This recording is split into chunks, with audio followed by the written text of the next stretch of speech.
SP Singla company के दफ्तर पर कल अचानक एनफोर्समेंट डायरेक्टरेट के जो अधिकारी हैं, जो कर्मचारी हैं, वो धमक पड़ते हैं और वहां पर घंटों तक रेड चलती है। अब इस रेड के बाद जनता दल यूनाइटेड के स्वास्थ्य पर क्या असर पड़ेगा, नीतीश कुमार के स्वास्थ्य पर क्या असर पड़ेगा, क्या बीजेपी नीतीश कुमार से परेशान है, नीतीश कुमार का जो एक प्रेशर पॉलिटिक्स है, स्पेशल स्टेटस को लेकर, आरक्षण को लेकर, स्पेशल पैकेज को लेकर, वो बीजेपी बर्दाश्त नहीं करना चाह रही है। क्या ये राजनीति से प्रेरित नहीं है? और अगर नहीं है तो इसका बिहार की राजनीति पर क्या असर पड़ेगा? डबल इंजन की सरकार कही जाती है, बीजेपी प्लस जेडीयू अलायंस की गवर्नमेंट है, बिहार में भी और दिल्ली में भी, मतलब केंद्र में भी और पटना में भी।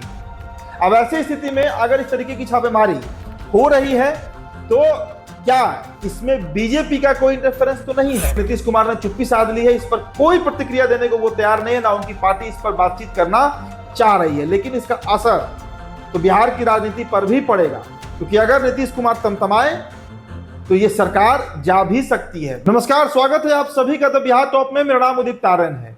बिहार में इन दिनों चल क्या रहा है? राजनीतिक खबर शून्य हो चुका है, मतलब कोई बड़ा डेवलपमेंट बिहार के राजनीति में या जो दिल्ली और पटना कनेक्शन है, वो जो पॉलिटिकल एक पूरा एनवायरमेंट है, उसमें खबर शून्य हो गया है, नगण्य हो गया है। तो आखिर बिहार में क्या चल रहा है? बिहार में चल रहा है एनफोर्समेंट डायरेक्टरेट यानी ईडी की छापेमारी। बिहार में इन दिनों ईडी की इतनी दबिश है कि रोज कहीं ना कहीं ईडी के लोग धमक रहे हैं, छापेमारी कर रहे हैं और कई तरह के दस्तावेज, कई तरह के सबूत जो है वो उनके हाथ लग रहे हैं। अभी 4 दिन पहले एक नामी गिरामी नौकरशाह ब्यूरोक्रेट संजीव हंस के करीब 19 ठिकानों पर छापेमारी की गई। उनके साथ ही साथ गुलाब यादव, जो कि पूर्व विधायक रहे थे राजद से, इस बार का लोकसभा चुनाव भी लड़े झंझारपुर से बसपा के टिकट पर, उनके भी कई ठिकानों पर छापेमारी की गई। कल सुनील सिन्हा, जो कि राष्ट्रीय लोक जनशक्ति पार्टी के नेता हैं, उनको बुलाया गया पूछताछ के लिए ईडी के दफ्तर, जो पटना का क्षेत्रीय दफ्तर है, वहां बुलाया गया था। कहा गया कि उनका भी कनेक्शन संजीव हंस से बनता है। जो सोर्स बताते हैं कि संजीव हंस के पास से कई महत्वपूर्ण कागजात बरामद किए गए हैं, कई तरह के डॉक्यूमेंट, करोड़ों के निवेश के कागजात, महंगी महंगी घड़ियां, प्रॉपर्टीज के पेपर, ये तमाम चीजें उनके आवाज से बरामद की गई है। संजीव हंस तो इतने डर गए थे, ये खबर आई थी कि जब ईडी की छापेमारी हुई तो उन्होंने अपने आप को एक कमरे में बंद कर लिया था। अब देखिए जो ताजा डेवलपमेंट है, कल ईडी की छापेमारी पड़ी है एक कंपनी के ऊपर। Company SP Singla construction company है। आप गूगल पर जाकर इस कंपनी के बारे में जानकारियां प्राप्त कर सकते हैं। थोड़ा मैं बता देता हूं। दरअसल एसपी सिंगला कंस्ट्रक्शन कंपनी जो है वो नीतीश कुमार की बेहद चहेती कंपनी है, करीबी कंपनी है, और बिहार में बड़े से बड़े जो पुल पुलिया होते हैं उनको बांधने का काम ये कंपनी बीते कई सालों से करते आ रही है। बिहार के किसी भी जिले में नदी के ऊपर बड़ा पुल बांधना हो, रोड को कनेक्ट करने के लिए फ्लाईओवर बांधना हो, इन तमाम तरह का जो कंस्ट्रक्शन है, इनका काम एसपी सिंगला कंपनी ही करती रही है। अब उस एसपी सिंगला कंपनी के दफ्तर पर कल अचानक एनफोर्समेंट डायरेक्टरेट के जो अधिकारी हैं, जो कर्मचारी हैं, वो धमक पड़ते हैं और वहां पर घंटों तक रेड चलती है। अब इस रेड के बाद जनता दल यूनाइटेड के स्वास्थ्य पर क्या असर पड़ेगा, नीतीश कुमार के स्वास्थ्य पर क्या असर पड़ेगा? देखिए, एसपी सिंगला कंपनी है एक बहुत साधारण कंपनी बिहार की, लेकिन मसला यह है कि वो नीतीश कुमार के जो डेवलपमेंट का एक एजेंडा है बिहार में, जो इंफ्रास्ट्रक्चर बनाने का जो एक संकल्प है नीतीश कुमार का, उसमें बड़ी सहायक रही है। बड़े बड़े फ्लाईओवर्स, पुल पुलिया बांधी है और कई बार तो आरोप भी लगा है एसपी सिंगला कंस्ट्रक्शन कंपनी के ऊपर। अब इसका असर नीतीश कुमार के ऊपर क्या पड़ेगा? देखिए, नीतीश कुमार के स्वभाव को हम सब जानते हैं। नीतीश कुमार अपने काम में किसी भी तरह का हस्तक्षेप, इंटरफेरेंस पसंद नहीं करते हैं, लेकिन इस बार तो गजब हो रहा है। अब ईडी के जो लोग हैं वो कहते हैं कि हम अपना सामान्य जो काम है वो कर रहे हैं, मतलब ब्लैक मनी का मसला हो, मनी लॉन्ड्रिंग का मसला हो, बड़े रकम के घोटालेबाजी का मसला हो, घपला का मसला हो, इस पर ईडी जो है वो शुरू से कार्रवाई करते रही है। ईडी का यही कहना है कि हाँ, अपना जो सामान्य काम है, जो जनरल प्रोग्रेस होता है वो हम कर रहे हैं। लेकिन सवाल ये उठता है कि क्या ये राजनीति से प्रेरित नहीं है? और अगर नहीं है तो इसका बिहार की राजनीति पर क्या असर पड़ेगा? डबल इंजन की सरकार कही जाती है, बीजेपी प्लस जेडीयू अलायंस की गवर्नमेंट है, बिहार में भी और दिल्ली में भी, मतलब केंद्र में भी और पटना में भी। अब ऐसी स्थिति में अगर इस तरीके की छापेमारी हो रही है तो क्या इसमें बीजेपी का कोई इंटरफेरेंस तो नहीं है? क्योंकि जिस तरीके से कार्रवाई की जा रही है, ये कार्रवाई लग रहा है जैसे नीतीश कुमार के ऊपर ही की जा रही है।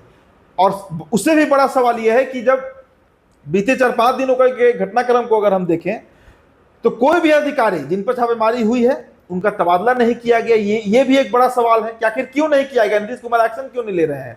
खबर आती है कि नीतीश कुमार काफी गुस्से में है, तमतमाए हुए हैं, क्योंकि देखिए संजीव हंस तक जब ईडी का हाथ पहुंच गया तो आप मानकर चलिए, देखिए मैंने परसों की स्टोरी किया था, उसमें आपको बताया भी था कि चारा घोटाला में हुआ क्या था। लालू यादव ने खुद चारा घोटाला का पैसा नहीं खाया था, लेकिन उन्होंने उन अधिकारियों पर कार्रवाई नहीं किया जो उसके पैसे का गबन कर रहे थे, और इसी आरोप में लालू यादव को लंबे समय तक सजा याफ्ता होना पड़ा था। ऐसा ही मामला संजीव हंस का भी दिखता है, ऐसा ही मामला अब एसपी सिंगला कंपनी का भी दिखता है। और बिहार का जो ब्यूरोक्रेसी का लॉबी है, जो नौकरशाहों का एक अपना लॉबी है, उसमें बड़ा हड़कंप मचा हुआ है। देखिए कई अधिकारी ऐसे भी होंगे जो शायद पाक साफ होंगे, उम्मीद तो कम है लेकिन पाक साफ होंगे जरूर। वैसे अधिकारियों में भी अब डर व्याप्त है कि कहीं उन पर छापेमारी मत हो जाए। बीजेपी के कई नेताओं से मेरी बातचीत हुई है, वो ये भी कह रहे हैं कि अभी आगे ये कार्रवाई जो है वो जारी रह सकती है। मतलब कई ब्यूरोक्रेट्स, कई अधिकारी, आईएएस अधिकारी, सचिव, संजीव हंस जी जो है ऊर्जा विभाग के प्रधान सचिव हैं, चीफ सेक्रेटरी हैं, बावजूद इसके उन पर छापेमारी हो गई, ताबड़तोड़ छापेमारी। आज भी उनकी कई लोगों से पूछताछ चल रही है ईडी का। तो ऐसी स्थिति में बिहार के कई ब्यूरोक्रेट जो है वो नप सकते हैं, और इसका सीधा असर नीतीश कुमार पर पड़ेगा, पड़ रहा है।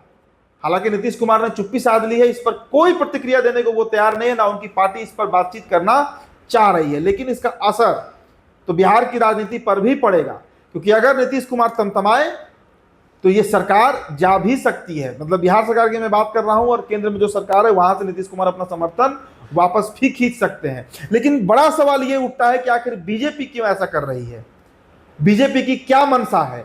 वो नीतीश कुमार जो चुनाव खत्म होने के बाद एक सामान्य सरकार में शामिल होते हैं, उनकी पार्टी के जो सांसद मंत्री बनते हैं, सामान्य रूप से सरकार चल रही होती है, उन सब के बीच आखिर ईडी की जो ये दबिश है ये किस तरफ इशारा कर रही है। क्या बीजेपी नीतीश कुमार से परेशान है?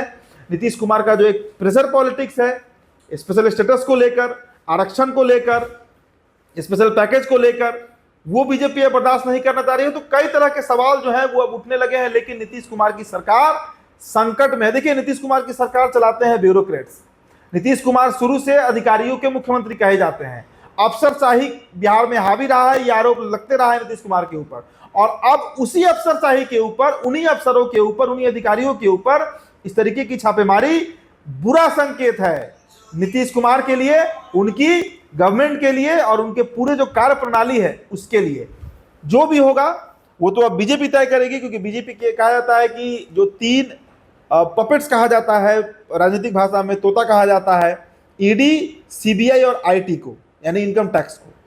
तो क्या बीजेपी इसका सच में दुरुपयोग कर रही है, और कर रही है तो किस मंशा से कर रही है, ये सबसे बड़ा सवाल बनकर अब उभर रहा है। आने वाले दिनों में भी उम्मीद है कि ईडी और कार्रवाई कर सकती है। अब किन अधिकारियों को रडार पर लिया जाएगा, वो नीतीश कुमार के कितने करीबी होंगे, ये देखने वाली बात होगी। फिलहाल इस रिपोर्ट में इतना ही। बहुत बहुत शुक्रिया।